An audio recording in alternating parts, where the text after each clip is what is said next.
If you had a life where nothing you did could ever be wrong, everything that you attempted worked out perfectly in your favor, would you take it? Because when I was a girl, big afro, glasses, braces, and a bright red wart on my nose, this is how I saw the world.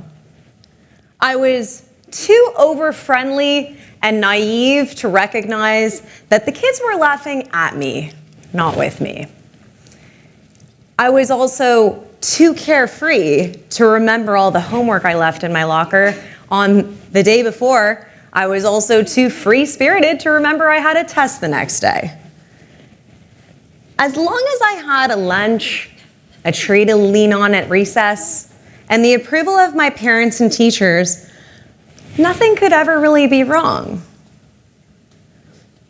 But as I got older, being disorganized, opinionated, outspoken, inexplicably confident, and a little chaotic wasn't really all that cute anymore.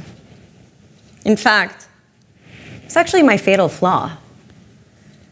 No matter the performance, no matter if I had the best sales or acquired the most clients or directed the most successful campaigns, I was let go by organizations time and time again for silly mistakes, like sleeping through my alarm on the day of an important early morning Monday meeting, or forgetting to lock the office on a night that I was working really late.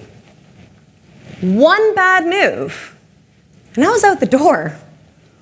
One bad move, and I was at ground zero. Didn't matter how smart or successful I got at the job.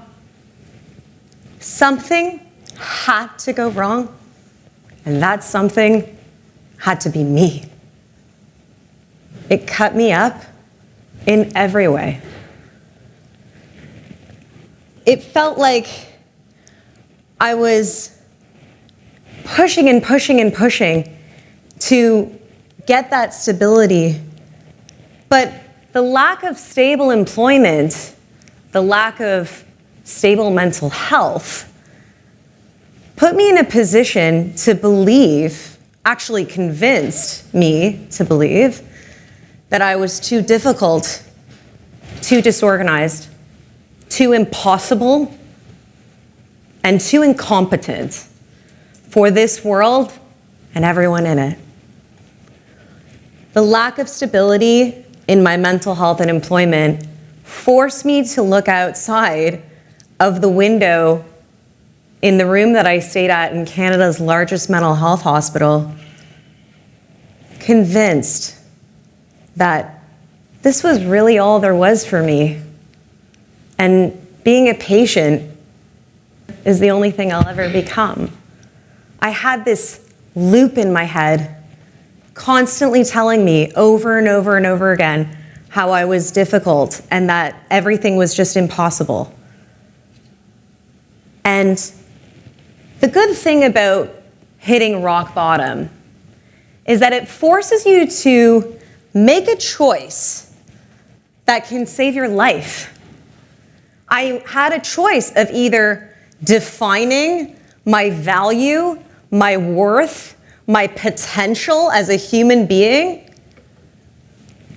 and continue defining all of that by my mistakes and my mental illness, so that I can feed this monster of inner critic that lives and kills us all from within. Or I can stop the cycle of self-sabotage and self-harm, walk outside of that hospital, honoring the struggling patients behind me, and vow never to return. And you know what? I knew this time was going to be different. I knew this was going to be different because for the first time, I was on my own side for a change. I had to be the person that I needed all along. Someone to inquire, understand, forgive, and support my stumbles as I go through the process of getting better at being me. And in this process, I have found that this had to be the radical shift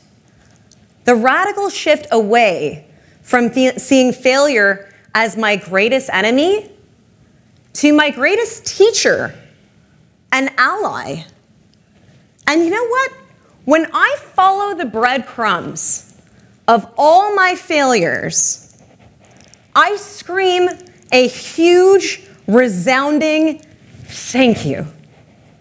Thank you for my cat-like crisis-solving reflexes.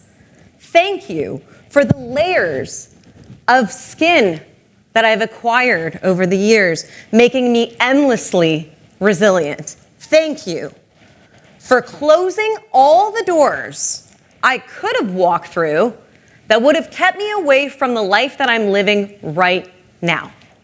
Running my own mental well-being business, empowering other change makers and the next generation, and claiming my spot on this stage as a thought leader, sharing my message with all of you.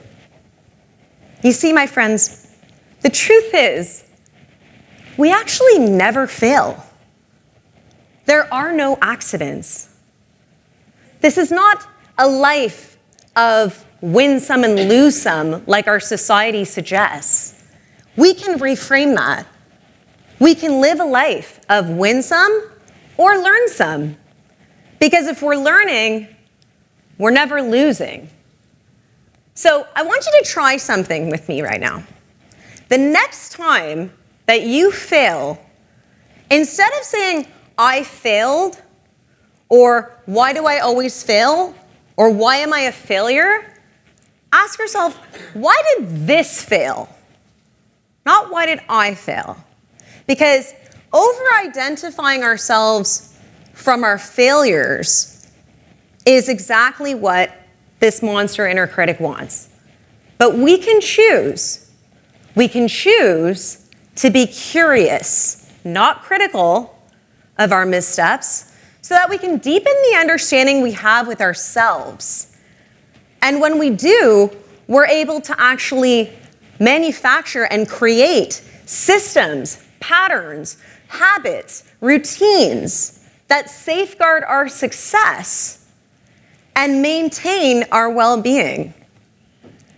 And one system that I like to use is called highlighting success, where I color my to-do list in two colors, one for wins and one for lessons learned. In this way, we sustain a spirit of childlike enthusiasm, and we can recognize that we are ourselves, as well as our lives, constant works in progress, as well as a masterpiece, shaped by the failures of yesterday, carved by the choices we make today, refined by the failures of tomorrow, and destined for the triumphs of all our days to come.